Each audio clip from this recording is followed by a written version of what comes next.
Hello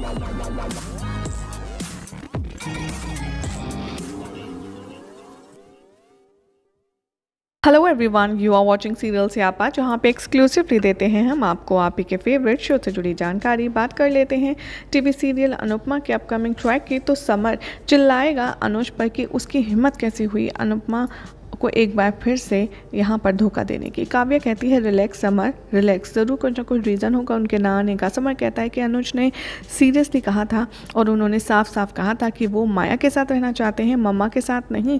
तो ये साफ है ना कि ये तो धोखा है। वनराज कहते हैं अनुज सिर्फ बदला लेना चाहते हैं अनुपमा से, उसे दोबारा हर्ट करके और उसके पास ना आकर के, और कुछ नहीं है। काव्या कहती है कि धोखा हर्टिंग वनराज की नेचर नहीं है, अनुज की नेचर। वो कहती है आई एम श्योर कि उसका कोई स्ट्रॉन्ग रीज़न ज़रूर होगा। पाकी कहती है कि अनुज उन्होंने जेन्युइनली कहा था कि वो लौट कर आएंगे और वो अपने पेरेंट टीचर मीटिंग को रोक देंगे, ऐसे कि मैं बहुत श्योर थी कि ज़रूर कुछ ना कुछ हुआ है। हंसमुख कहते हैं कि हाँ, कोई भी रीज़न इतना बड़ा नहीं होता कि प्यार के आगे वो मना कर दे। अनुज ने वाकई में गलत किया है। अंकुश कहते हैं कि मैं मुंबई जाऊंगा कल और रीज़न का पता लगाऊंगा। आई एम श्योर ज़रूर किसी ने उसका ब्रेन वॉश किया है।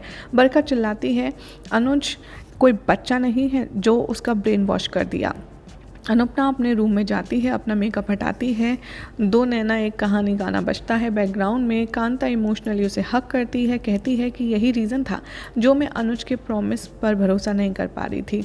वो नहीं आया तो उससे बात भी नहीं करी और उसने अपना प्रॉमिस भी नहीं रखा। अनुपमा कहती है कि अनुज ने जो कंपेनियनशिप है वो अब तक मेरे साथ थी, जब तक हम एक दूसरे के साथ चल रहे थे, हमारे अपने अपने रास्ते थे, तब भी हम एक दूसरे के साथ थे माँ।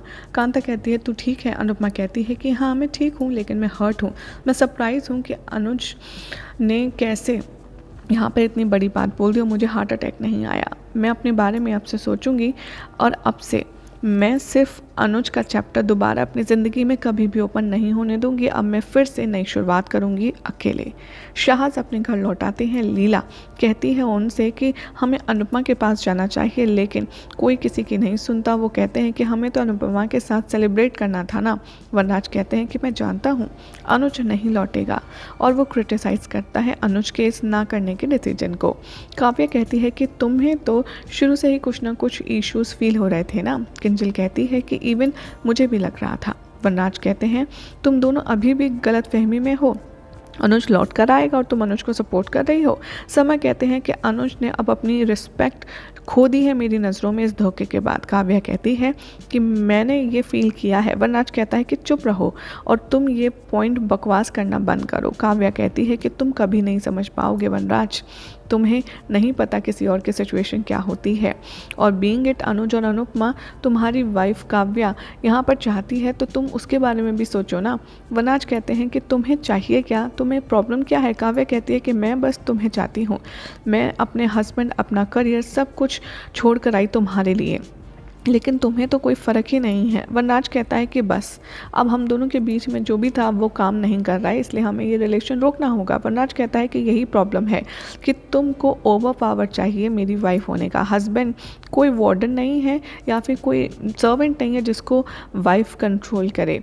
मैं यहाँ पर दिल्ली में जॉब ले रहा हूँ और ये मॉडलिंग करियर भी मैंने यहाँ पर रोक दिया था क्योंकि मुझे रिस्पॉन्सिबिलिटी लेनी थी। वनराज कहते हैं कि हाँ, जिस तरीके के फ़ोटोज़ तुम क्लिक कराती थी और जिस तरीके के कपड़े तुम पहनती थी उसको मॉडलिंग नहीं कहते।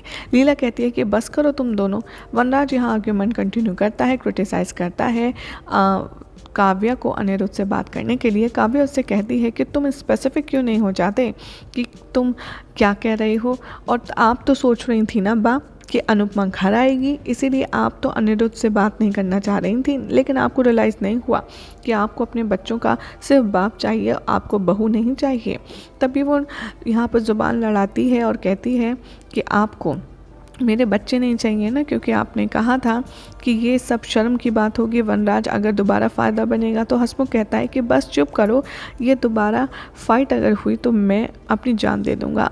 यहाँ कपाड़िया मेंशन में अधिक पाखी के साथ में बुरा व्यवहार कर रहा होता है और वो कहता है कि तुम्हारे 5% चांसेस दोबारा यूनाइटिंग के अगर दिमाग में आ रहे हैं तो उनको निकाल दो। बरखा भी उनके जो कॉन्वर्जेशन उनको ज्वाइन करती है। अंकुश कहता है क्रिटिसाइज़ करते हुए वनराज तोशु को कि वो लोग कितने टॉक्सिक हैं, वो हमेशा ऐसे ही क्यों सोचते हैं और मुझे तो समझ नहीं आता उन लोगों के साथ साथ रहते कैसे हैं। बरका कहती है अनुज और अनुपमा कभी भी इस घर में लौट कर नहीं आएंगे और पाखी भी यहाँ पर बहुत ज़्यादा दिन नहीं रहेगी। पाखी अधिक से कहती है कि क्या तुम मेरा साथ दोगे कि नहीं, क्या तुम चाहते हो मैं इस घर में रहूँ। अधिक कहता है नो।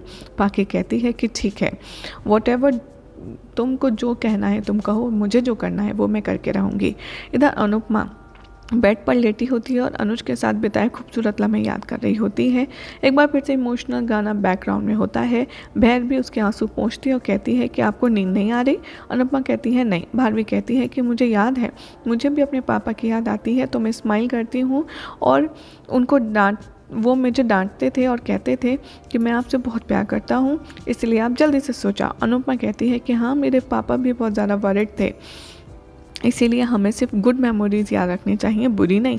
भैरवी कहती है कि हाँ, तो आप भी हमेशा यही याद रखिए कि आपको भी खुश रहना है। अनुपमा कहती है कि ठीक है, तो अब हम दोनों मिलकर के स्माइल करेंगे। भारवी कहती है कि चलो अब हम सो जाते हैं क्योंकि हमें जल्दी उठना है ना, और वेजिटेबल भी तो सेल करनी है।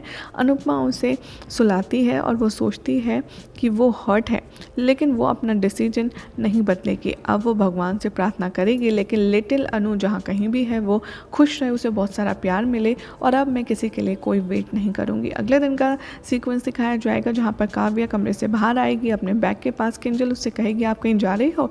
काव्या कहेगी कि हाँ, मैं ज़बरदस्ती इस घर में रह रही थी पर लोगों के दिल में नहीं, इसलिए मैंने डिसाइड किया है कि अब मैं ये घर छोड़कर जा रही हूँ। शाह साहब भी शॉक हो जाते हैं। कांता नोटिस करती है कि अनुपमा कुछ ढूंढ रही है। वो कहती है क्या हुआ बेटा।